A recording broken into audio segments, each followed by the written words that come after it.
So meron ditong guidelines, ano? To God be the glory. Amen. Excited ba kayo? Are you very expectant na sa gabing ito ay hindi pa kayo umaalis ng bahay, papunta pa lang kayo, alam nyo, answered prayer na kayo. No? Parang yung babae na may 12 years issue of blood. Amen? Sabi niya, mahawakan ko lang. No? Maring pag-alis ko pa lang, paparada pa lang ako, Lord. No? Di pa nag-uumpis ang awitan. Answered prayer na ako. Pinagaling mo na ako. Amen? Pero minsan, bakit kailangan natin daanan? Dumadaan tayo sa proseso. Amen ba tayo doon? Okay, so to God be the glory. Yung nakakasiguradong answered prayer na sa taas ang kamay. Amen. So praise God. So, palakpakan natin ang Lord.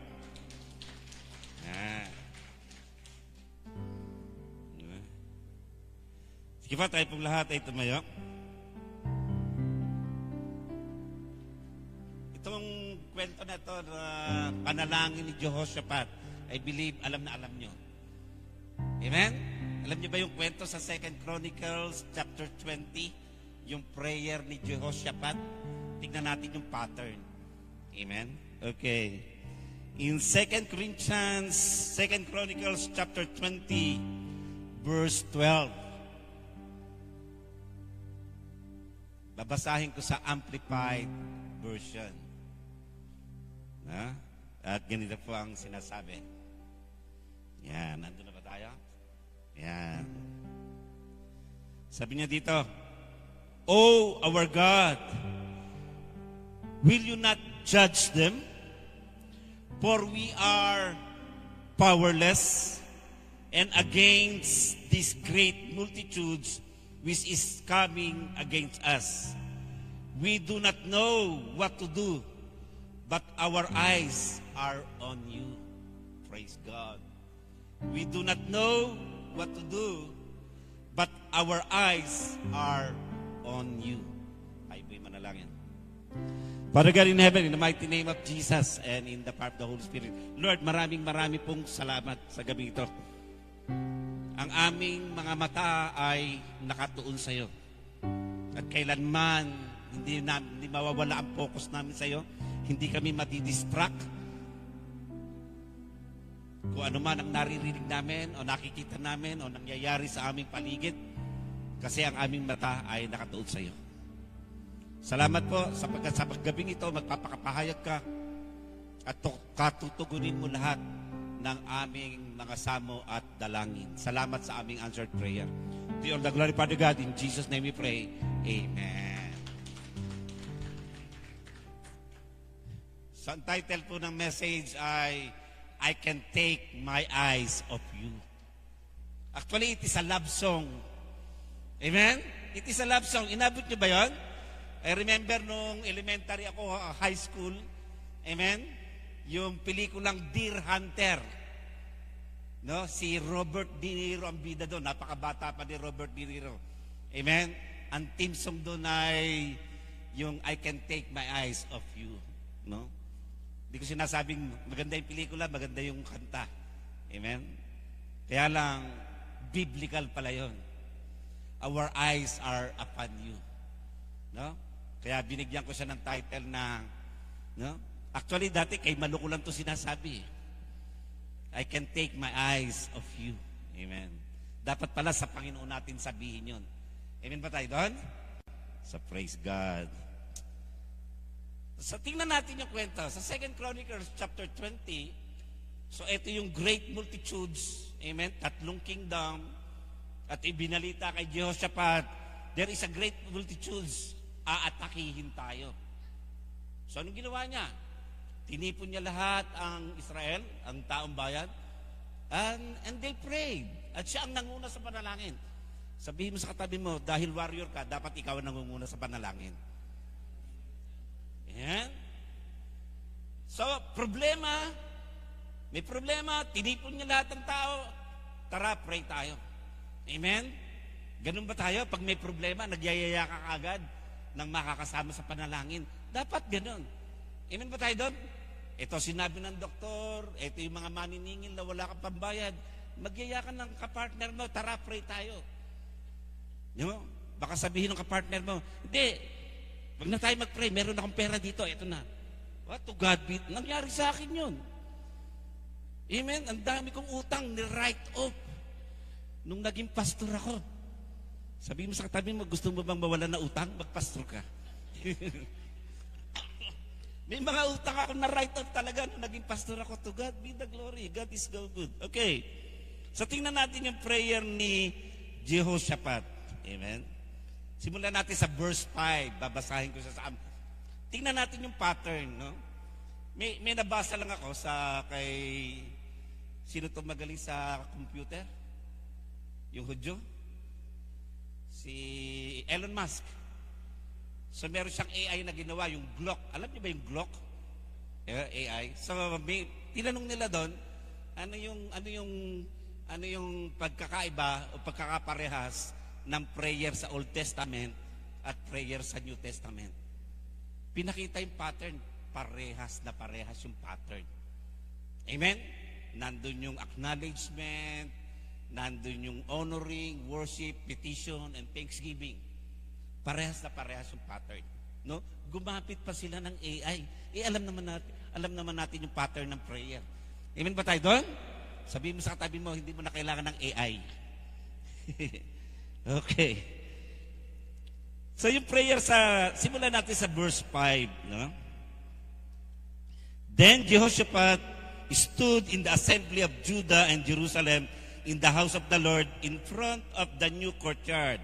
In verse 6, and said, O Lord God of our fathers, are you not God in heaven? And do you not rule over all kingdoms of the nations? Ano makikita natin doon? Acknowledgement. Amen? Na-acknowledge niya ang Lord, nire-recognize na. No? Na siya ang hari, that He ruled the kingdom of the earth. Amen? That He ruled in heaven. Siya ang pinakamakapangyarihan sa lahat. Amen ba tayo doon? Dapat ganun natin sinisimulan natin ng prayer natin. Ina-acknowledge mo talaga kung sino ang Diyos. Amen ba tayo doon? And you know, that is faith building. When you say that, mas lumalago ko sa pananampalataya eh. Ito tinatawagan ko to, Diyos ito eh. Diyos ito ng langit at lupa eh. No? He rules the kingdom of the earth.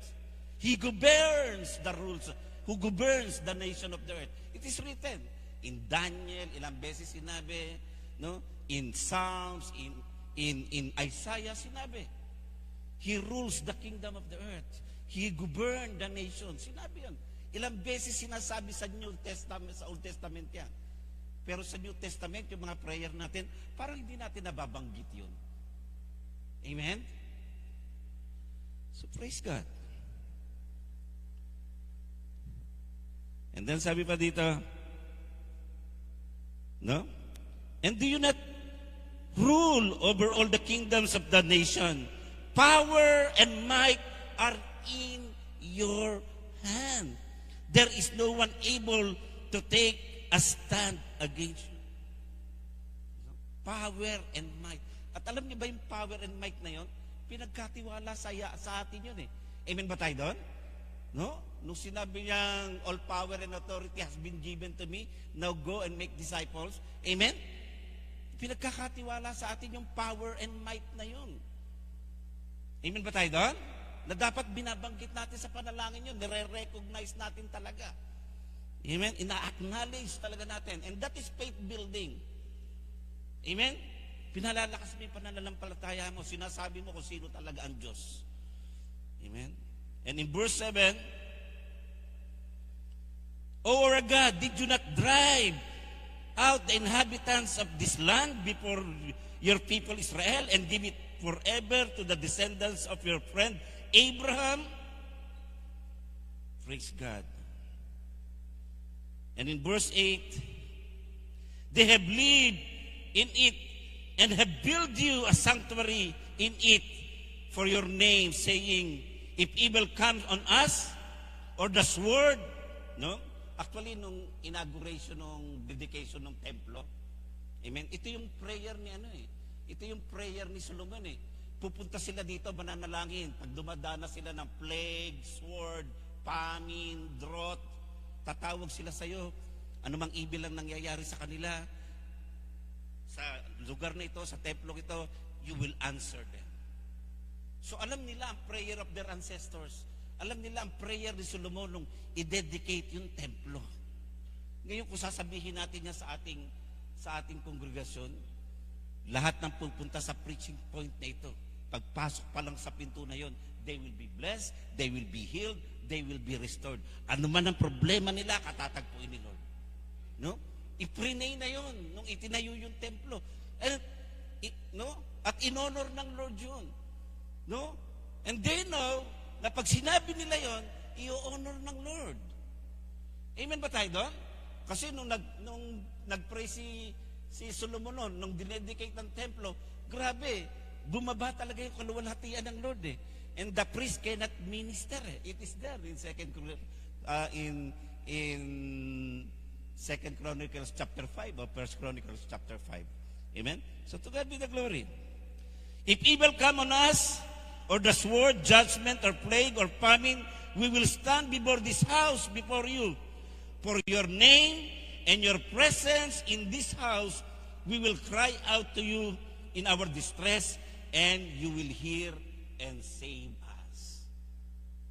Alam nila, pag pumunta sila sa templo na yon, no? Sasagutin sila. How about now? We worship God in spirit and in truth. Hindi mo na kailangan pumunta sa templo, hindi mo na kailangan pumunta sa Jerusalem, pero sabihin mo, sa katabi mo, kailangan mo pumunta sa prayer warrior.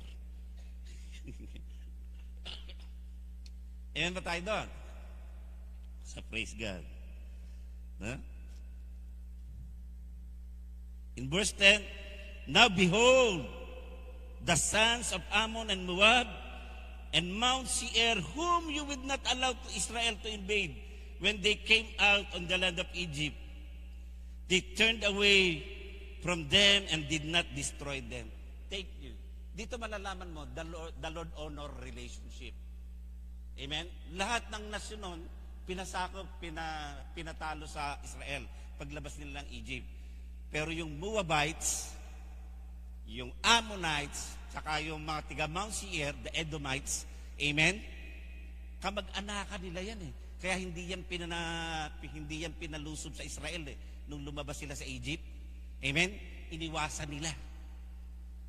No? Iniwasan nila. Why? Kasi kalahi ni Moses yan eh. Yung Moabites saka Ammonites, kay Lot yan eh. Amen? Kay Lot yun eh. Kay Lot nagsimula yun eh. Pamangkin ni Abraham si Lot eh. Amen ba tayo doon? And then, yung Edomites, yung Mount Seir, no? Kay Esau yun eh. Si Esau ang pinagsimulan nun eh, kapatid ni Jacob. Amen? Mga close relationship yan ni Abraham. No? Dahil, sabi niya, kaibigan mo si Abraham. Hindi mo pinalusob itong mga ito. Amen? Pero ngayon, lulusubing kami. Kailangan alam din natin yung history, no? The Lord honor relationship. I remember one time, may tinulungan ako. Amen? Nakulong, tinubos namin sa kulungan. Kaya lang may nabasa ako eh. Sabi pala gano'n, pag may namumroblema, huwag mo kagad tulungan. Hayaan mo muna magbulay-bulay para makahingi ng tawad sa Diyos. No? Nabalitaan ko na umaga, tinawagan ako ng asawa. And then, inilabas namin nung gabi. Amen? Baka hindi na nakapagbulay-bulay yun. No, dapat pala medyo patagalin mo ng konti para naman makapagbulay-bulay siya at humingi ng tawad. Nandun kagad yung saklolo. And you know why? Nakita ko, this guy, kahit sa blind, magandang nangyayari sa kanya eh. You know why? Because yung tatay niya, matinding pastor. Amen? Ibig sabihin, meron siyang heads of protection doon sa tatay niya. And the Lord honor, anak ito ng aking matinding pastor. Amen? Doon ko na-realize na kahit sablay, maganda, nagkakaproblema, pero kagad, yung nalulusutan kagad. Amen ba tayo doon? No? So praise God, kasi because the Lord honor relationship. Amen? Minsan sinasabi niya, because of my promise to David, because of my promise to Abraham, no? Parang may heads of protection ka eh. It is there in the Old Testament. So praise God. No? At ang sabi dito sa verse 11, here they are rewarding us by becoming to drive us out your possession which you have given us as inheritance. In verse 12, oh, our God will not judge them, for we are powerless against this great multitude which is coming against us. We do not know what to do, but our eyes are on you. Makikita nyo sa prayer na to, they acknowledge the Lord. They remember the wonderful works of God. Amen? They remember the mighty, wonderful acts of God. And it's there. Amen? At makikita natin, nung sa Pentecost, nung nagsalita sila ng other language, ng other tongues, at kahit yung mga iba-ibang lahi, naunawaan nila kung ano yung sinasabi nung nag-i-speaking in tongues sila. Amen? Ang sabi doon, bakit natin sila nauunawaan? No? Ano yung sinasabi? They are speaking the wonderful, mighty acts of God. Acts 2:11. So when we pray, sabihin natin yung mga matitindi at magagandang ginagawa ng Diyos. Alalahanin natin. Amen? Kahit hindi ka pa marunong mag-speaking in tongues. Amen? Kasi doon, nag-speaking in tongues sila. Ano sinasabi? Sa 2:11 ng Acts. Amen? Christians and Arabs, we are all hear them speaking in our native tongues about the mighty works of God. Amen? Baka sabihin mo, hindi ako marunong mag-speaking in tongues, wala ako speaking in tongues. Okay lang yon. Daig mo pa yung nag-speaking in tongues. When you pray, you always speak. You remember the mighty works of God and the wonderful works of God in your prayer. Amen ba tayo doon? Sa palakpakan natin ng Diyos. Sa praise God. Hindi sila nakapokus sa problema. May problema, no? Minsan tayo, pag nagpe-pray tayo, nakapokus tayo sa problema eh. No, amen. Kahit nga hindi mo nabanggitin yung problema kasi alam naman ng Lord yung problema mo. Amen? Do not focus on the problem. Focus on the source. Focus on the solution. Si Jesus yun. Amen? Our eyes are upon you. Sa NLT, we are looking to your health. No, tinitingnan namin yung gagawin mong pagtulong, sabi sa NLT, looking to your health. King James, our eyes are upon you. No? Nasa iyo ang aming mga mata. Ibig sabihin, very expectant sila sa gagawin ng Diyos. Amen? Kasi alam nila, ang Diyos ay makapangyarihan, who rules the kingdom of the earth. Amen? Who rules the nation, King of heaven and earth. Alam nila yon. At alam nila yung mga ginawa ng Diyos nung panahon pa ng kanilang mga ninuno. Alam nila yung pangako ng Diyos. Sabi mo sa katabi mo, sana all. Dapat alam natin lahat yun. Amen ba tayo doon? At pag alam mo yun, you will never doubt in your prayer. Amen? Saan sinabi yung our eyes are upon you? In Hebrews 12:2. Amen ba tayo doon? Looking unto Jesus, the author and finisher of our faith. Pag binasa mo sa Amplified yun, napakaganda. Looking away that will distract and focusing to Jesus. No? 12:2 ng Amplified.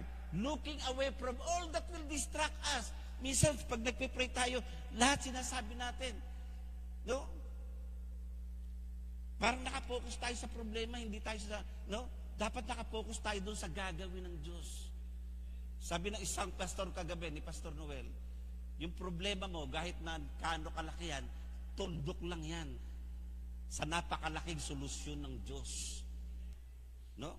May pagkukulang ka, anumang kulang mo, anumang kawalan mo, tuldok lang yan. Kasi si Jesus ang source. Amen? Ito ang problema mo, tuldok lang yan. Kasi si Jesus ang solusyon. Wala nang iba. Amen ba tayo doon?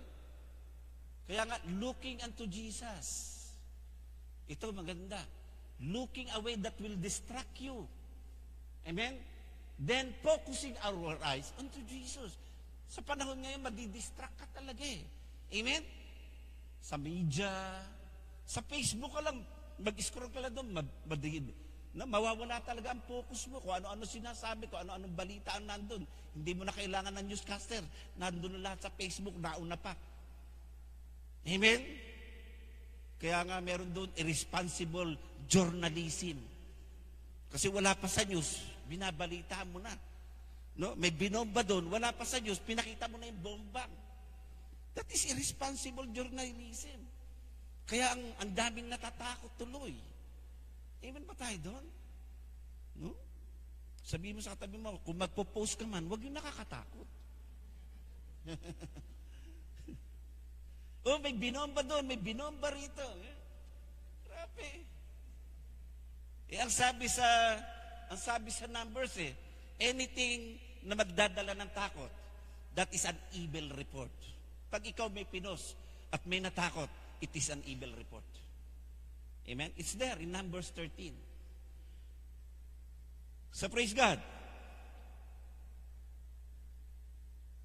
Minsan, ang alam natin sa kwentong to, yung more about praise and worship. Amen ba tayo doon? Tinuturo natin to. Well, pag nag-praise and worship tayo, grabe, nalilito ang kaaway, nawawa. And it is true, nasubukan ko na yan. No, I remember, noong early 2000, pag nagdadala ako ng Bible, nagdala ako ng Bible. No, nasa 30, New Testament, Tagalog. Nagdala ako ng Bible. Nasa 30 yun. No? Ang kumakanta ko, nagpe-praise and worship ako. Kasi yun ang sabi, nalilito ang kaaway. Sila nagpapatayan eh. Praise God, hindi pinansin eh. Nagmamadali pa nga eh. Kasi yung katabi, yung susunod sa akin, maganda. Parang pinadala na akong ganon. It is true. And then, yung sunod kong bakasyon, may dala uli ako, ang kakapal naman Bible, mga 3. Grabe, inihagis naman. No, nung una, 30, maninipis, New Testament, Tagalog, hindi pinansin. Kasi may maganda sa likod ko. Hindi yun, dahil nagpe-praise and worship ako. Amen? Nung sunod ko naman bakasyon, meron akong dala, 3 Bible na makakapal, nakita. Kasi hindi ako nag-praise and worship, this is true story. Hindi ako nag-praise and worship, ang ginawa ko, inunahan ko yung maganda. Para nasa likod ko siya. Ayun. Dahil ganun ang pananaw ko, hindi naman kinumpis ka. Tinapon lang ganun, tapos may tinawag na opisyal, tapos tinignan yung aking passport, no? Yung aking, siguro yung profile ko, tinignan. No? To God be the glory. Sinauli yung Bible. Kasi nag-pray na ako, nag-praise and worship na ako. To God be the glory. Binalik naman. There is a power in praise and worship. Pero dito kay Jehoshaphat, nung sinabi niyang, our eyes are upon you, biglang may konting silence eh. Di ba after prayer? No? After prayer, biglang eto na yung propeta. Nagsalita yung propeta. Kaya nga tayo minsan naghihintay tayo ng after natin mag-pray. Naghihintay tayo ng mga revelation eh. Amen? So after that prayer, nung sabihin niyang, our eyes are upon you, bang! Parang, looking unto Jesus, the author and finisher of our faith. Hindi nila tinitingnan yung problema, nakapokus sila sa akin. Biglang nagsalita yung propeta sa verse 14. Amen ba tayo doon? Ano yung sinabi ng propeta sa verse 14? Then, in the midst of the assembly, the Spirit of the Lord came upon Jehoshaphat. Take note, after they pray, no? Ayong kagad ang solusyon ng Lord. Ayong kagad ang propeta. Kasi sinabi nila, no? Wala kami magagawa. Di namin kaya to. Pero ang aming paningin ay nakatuon sa iyo. Praise God. Nako, sabi ng Diyos, ine-expect ako ng mga taong itong kikilos kasi wala silang magagawa. They are expecting too much from me. Ayun. Then the Spirit of the Lord came to the prophet. Nagsalita yung propeta. Amen. Mamaya may magsasalita dito. Amen? Pero tunay na propeta, ha? Amen. Praise God. Then the midst of the assembly, the Spirit of the Lord came upon Jahaziel, the son of Zechariah, the son of Benaiah, no? The son. And then, in verse 15, he said, listen carefully, all you people of Judah, and you inhabitants of Jerusalem, and King Jehoshaphat. The Lord says this to you, be not afraid or dismayed at this great multitude, for the battle is not yours, but God's. Amen ba tayo doon? Sabi niya, go down against them tomorrow. Behold, they will come up by the ascent of Assis, and you will find them at the end of the river valley in front of the wilderness of Jeruel.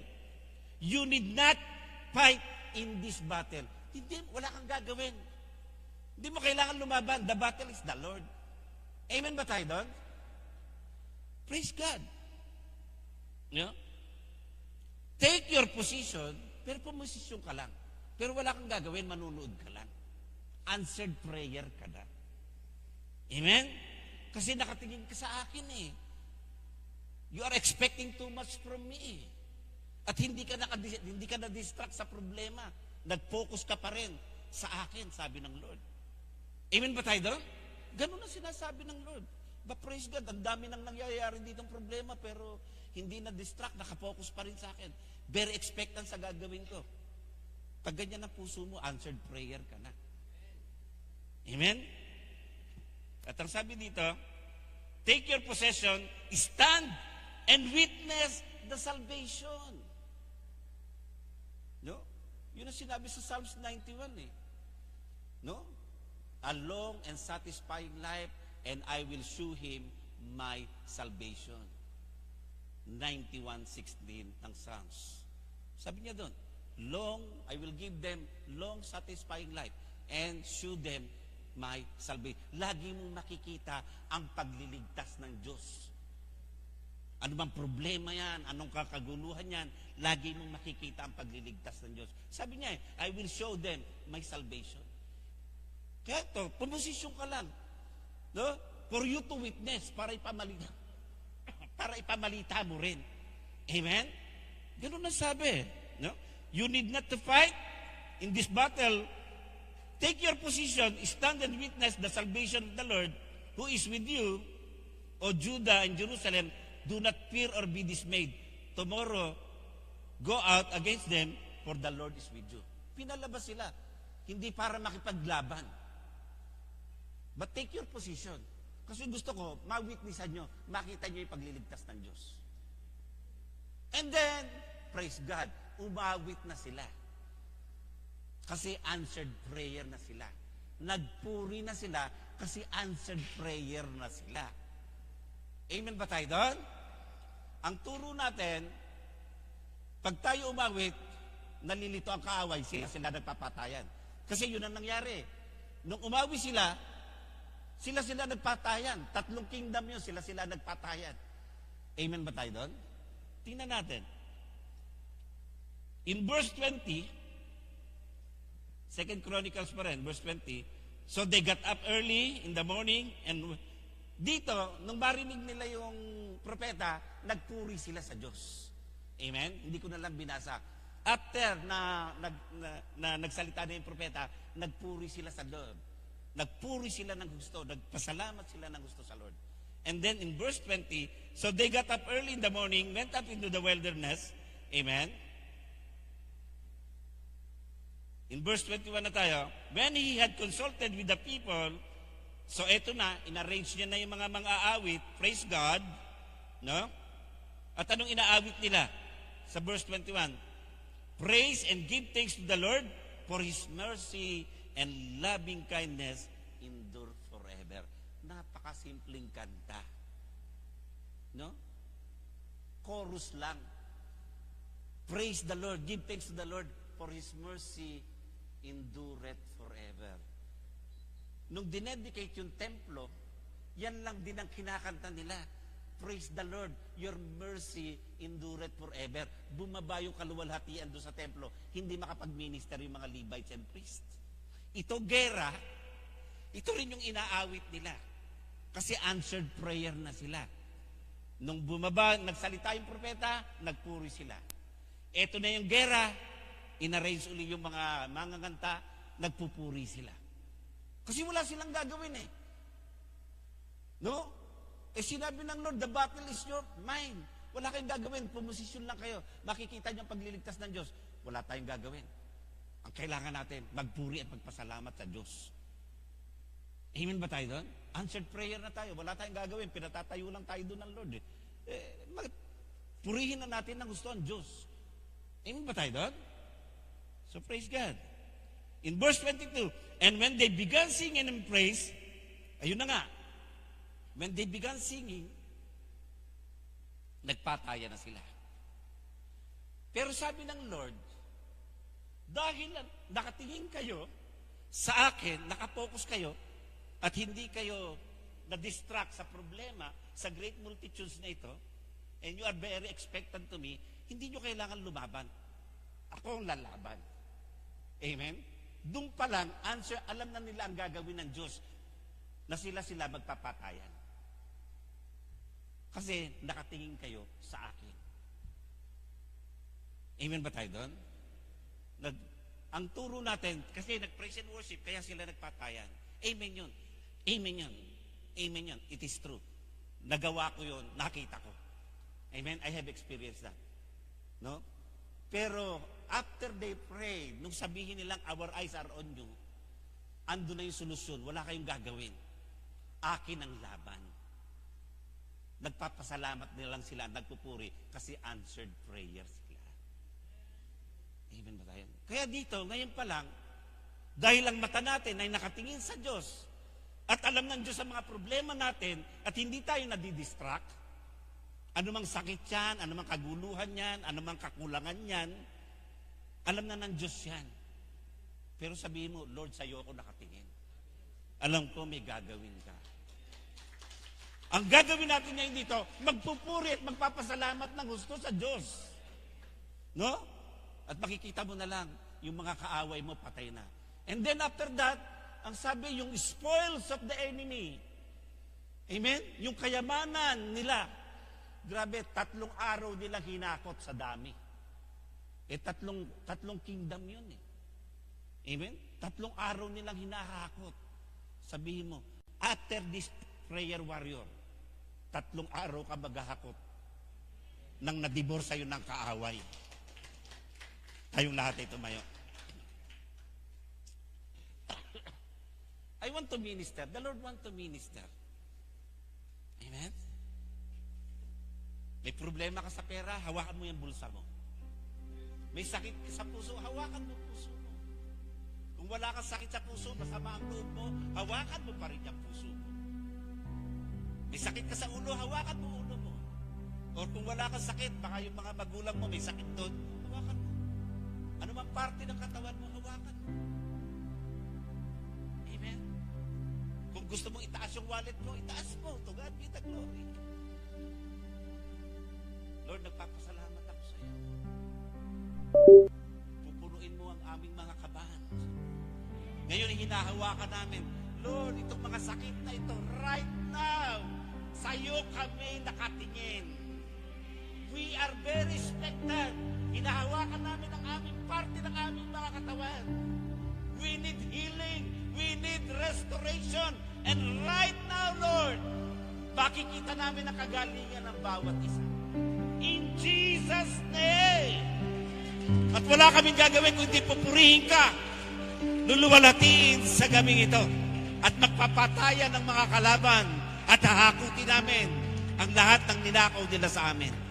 Marami pong salamat. To you all the glory, Father God. In Jesus' name we pray. Amen.